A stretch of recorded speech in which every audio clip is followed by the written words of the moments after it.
Hi, welcome back. Jana Nixa here on the channel where you master your mindset, raise your vibe so that you can wake up and live the life that you were meant to live. And today we are talking about all things fear. We're going to talk about what fear is, how to recognize it, and what to do with it. So please stay tuned until the end because I have some great tools to really help you put this in practice. All right, so part one, what is fear? I think in our culture and just in society today, we just equate fear with exactly who we are. It's just right on top of us, whether it manifests in the form of anxiety or depression or panic attacks or paranoia, whatever it may be. These are all different labels for the same thing, which is fear. And so, it's said a lot, and I actually tried to figure out who said this originally, but fear stands for false evidence appearing real. And the more we can truly dig into that concept and understand what that means, the less fear we're going to have. So fear, in its most basic form, is something that's supposed to keep us safe. So if you go back, thousands of years and really even hundreds of years, you are somebody who may or may not survive a day because of all of the different things that you come into contact with, whether it's wild animals or, some enemy that you're in the midst of fighting with, or even just severe weather. There are so many different reasons that fear would come about in those situations. It's to keep you safe. And even in modern day, we need fear for things like don't walk into oncoming traffic, or, maybe you shouldn't just dive off a building. So fear is valid and it has a place. It has a seat at the table. But what it has started to do now, because we are mostly safe in our world that we live in today, is it's starting to create other things to be fearful about. Sorry about that. So anyway, we have started to fabricate things to be fearful of. So for example, when somebody's suffering from anxiety, that's a lot of, lack of control, and a lot of that energy and that anxiety is looking at the future, right? And trying to prepare for the future, worrying about the future, and those sorts of things. Whereas it's been said that depression is also a form of, lack of control and fear, but it's looking at the past, and maybe it's a regret or it's anger or, frustration over a situation. But the bottom line is, we only have the present moment. So, for all practical purposes, the past is really just a figment of our imagination at this point, as well as the future. So this is truly the only moment that you have. And so that's something that I think if people could really wrap their head around and start to see fear from that standpoint and kind of look through that lens with it, like what is true right in this moment, then a lot of this fear would go away. So the real question to ask yourself when these fearful thoughts come up is, what is true and real in this moment? So let me give you an example. Let's say I am about to go on stage and give a big presentation to, thousands of people. So of course, I'm going to start being in fear, and not necessarily for the situation itself, but the thoughts that I'm having about the situation are going to send me spiraling into panic mode. Thoughts like, what if I mess up? What if I trip and fall on my face? What if I don't make sense? What if the audience hates me? What if they boo me? And, we start to go into this. And what a lot of people do is they don't realize, because fear is so active in their mind and it's right on top of us, like I was saying before, that they don't even realize that these are thoughts about the situation. and fear, and not even the situation itself. So the more you can start to recognize that, take yourself out, say, what is true for me right now in this moment? And what's true for me right now is I'm sitting backstage and I'm going to get on stage and I'm going to give this presentation. And what else is true? I know more about the subject matter than at least 90% of the people who are watching what I'm having to say. What else is true? I've been speaking publicly for over 2 decades. And so, you can start to see how this fear really dissolves as you get real with the moment that you're in, and not the story and the thoughts that are trying to drag you into, this real false evidence appearing real, this fear. Another example of how fear just can wreak havoc on us is, say there's no situation you're about to walk into at all. We can just completely go to crazy town on fear just on our thoughts alone, with no provocation from the outside world at all.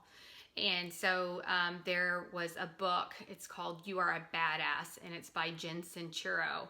And I love this quote because it's so true. It says, be careful how you talk to yourself because you're the only one that's listening. So that's another part that fear plays, is it's just in our head. The cartoons, I remember when I was younger, you had the devil on one shoulder and the angel on the other. And you can almost think of that as your thoughts. And the human condition, because fear is designed to keep you safe, is, you've got this negative voice chirping away, and you do have a positive voice. I mean, there's that positive voice that chimes in every so often, like, oh, you look good today, or something like, hey, you did a great job today connecting with that person, way to go, or you're a good mom. But you hear these things, but they so often are so much quieter than the big fear, the devil on your shoulder voice. And what I want you all to start to become aware of is there is a choice. You can make this guy that says, you're not good enough, you're not smart enough, who do you think you are, on and on and on. You can make that guy smaller and, start to elevate your cheerleader, your angel. And so that, this doesn't make you conceited or, anything along those lines, but be careful how you talk to yourself. You're the only one that's listening. So be kind. Choose kind. And just start to notice when you start to have those fearful, negative thoughts about, oh, I can't believe I said that. That person doesn't care about me, like me, or whatever it may be. Start to turn that on its head and look at it and say, is that really true? Or is this a story that I'm telling myself? And choose again. You can always choose again and say, you know what? I'm not going to buy that because I don't know what that other person is thinking. And honestly, it's none of my business anyway, because what they're thinking about me has so much more to do with them and where they are and who they are than it does me, which is a whole nother video that I'll be doing here shortly, because I feel so strongly about that. And, the only thing, people have no power over you other than the power that you give them. So, when you start having these negative thoughts about yourself or how somebody else may perceive you, just start to notice that and really dive into whether or not that's really true for you. And, there is another sort of way to look at fear. Yes, we do have fear that comes in from the outside world that we dramatize in our head. And we do have these fears that come in our head for no reason. It's just the story we're telling ourselves. But what about a fear that's, actually viable? Like, let's say you really messed up at work and your job is on the line. So then what? So now you have a true fear of something to deal with. And now it's all about walking through it. So, okay, you lose your job. This is, cause for concern. But what's the worst? Okay, what's the worst that can happen? You lose your job, and then over time, you lose your money and you can't pay your bills. And so then, you may not be able to afford the place that you're in any longer. So you have to downsize. And then, you downsize from there and realize you can't afford anything at all. So now you're back at home or to family members or friends. And if you have a family like me, maybe you're relying on your significant other to pick up the slack. But you continue to walk through the fear to the point where you realize, are you truly going to be homeless? Are you truly going to be out on the street? And in some scenarios, for certain people, maybe that is the truth. But for the vast majority of us, it is not the truth. So you have to really just stare fear in the face and face it and just walk through it and just kind of walk down that road a little bit until you realize that, ultimately it's going to be okay. And I think the last point I want to cover on fear, at least in this video, is turning it around. So, for example, right now, our whole planet is in a lot of fear. We're dealing with this virus, COVID-19. A lot of us are stuck at home. A lot of us are concerned about our jobs. And, a lot of us are concerned about our loved ones or even ourselves and getting this virus. And so you have two choices in this scenario. You can sit in this fear of what ifs, or you can turn it around or turn that fear on its head and look at some of the positives that are going on. I see humanity coming to humanity's rescue. I see a lot of beautiful love around the planet right now. I see a lot of people supporting each other. I see a lot of people being forced to slow down and spend time with their family. Maybe reconnecting with their significant other or having more quality time with their children. So there are a lot of things to be grateful for in this time. And so, there really are multiple ways to look at different situations, but you get to choose. And if there's anything I want you to take away from this video, it is that. Whether it's happening on the outside or on the inside, you get to choose the thoughts that you want to have. And the very best way I can tell you to really start to separate from the fear and from those fearful thoughts is through mindfulness and meditation practices. Because you really do, you start to be able to see this thing creeping up, and you get to look at it right dead in the face and go, oh, fear, I see you right now in this moment. I'm not going there. And it just goes away. It just goes away. And so when you can start to recognize that and realize when you're in that fear, you can choose again. One of my favorites, Gabrielle Bernstein, says that you recognize that you've had a fearful thought. You forgive yourself for that thought, because if you are on this spiritual journey, so many of us, myself included, have said, oh, I can't believe I'm doing this. I should know better. I should know better. But that's not the point. It's not about knowing better. Forgive yourself for having a fearful thought, and then choose again. Be patient with yourself. It's just like I say in meditation, we have a lot of momentum around fear.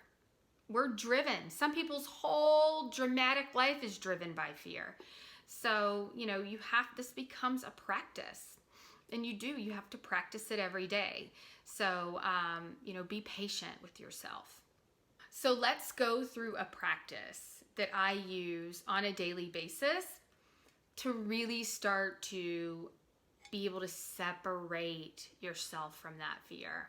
And really, it's just a focused meditation where you're just focused on your breathing and you practice the art of watching your thoughts go by and not getting attached to them. And at first, it's going to be hard. You're going to have a thought and you're going to just run off with it, right? There's another one. You're going to run down that way. And I think that's what's so discouraging for people about meditation at first is they think, oh, I can't do this. I can't make my thoughts stop. Well, that's a little bit unrealistic. And so, again, we have so much momentum around thought. So to think that you can just sit after years and years and decades of thinking and that you're just going to sit down and clear your mind, it's not going to happen right away. But the practice is continuing to bring your attention back to your breath. So I invite you to just practice it with me. Just quickly here, I'll run you through kind of a step-by-step, and then you can do this on your own. Just get comfortable wherever you are, and I invite you to close your eyes and just start to really connect with your breath. Listening to it as you breathe fully in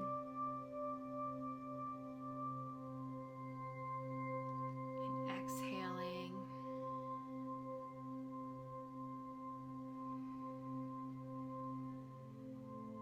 Just with each breath, notice that things are just slowing down for you in this moment. Continuing to breathe deeply in and fully exhale.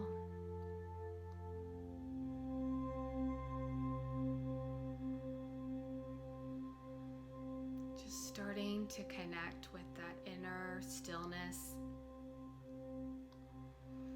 And just knowing that thoughts are going to pop in about, oh, how long is she going to do this? Or what am I going to eat for dinner? And just, if you notice that you've kind of gotten lost in a thought, once you notice, just bring yourself back. Like you're training a puppy, just bringing yourself back to center in your breath.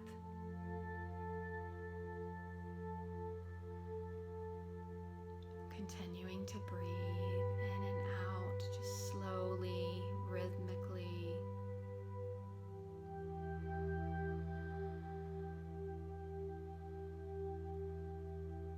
And sometimes it helps if you feel like you're swimming around in your head, just put your hands on your heart. Take some of attention out of your head and focus it on your heart and the rising and falling of your breath, your chest.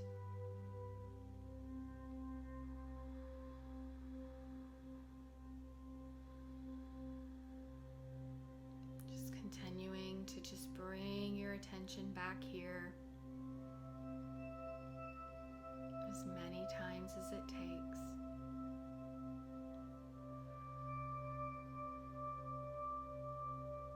Knowing each time we practice this, it will continuously get easier and easier, just like everything else in life.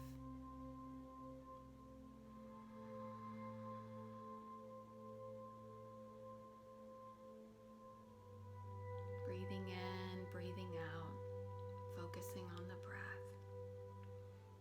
Just watching the thoughts come and go. They come into your awareness and then they just disappear.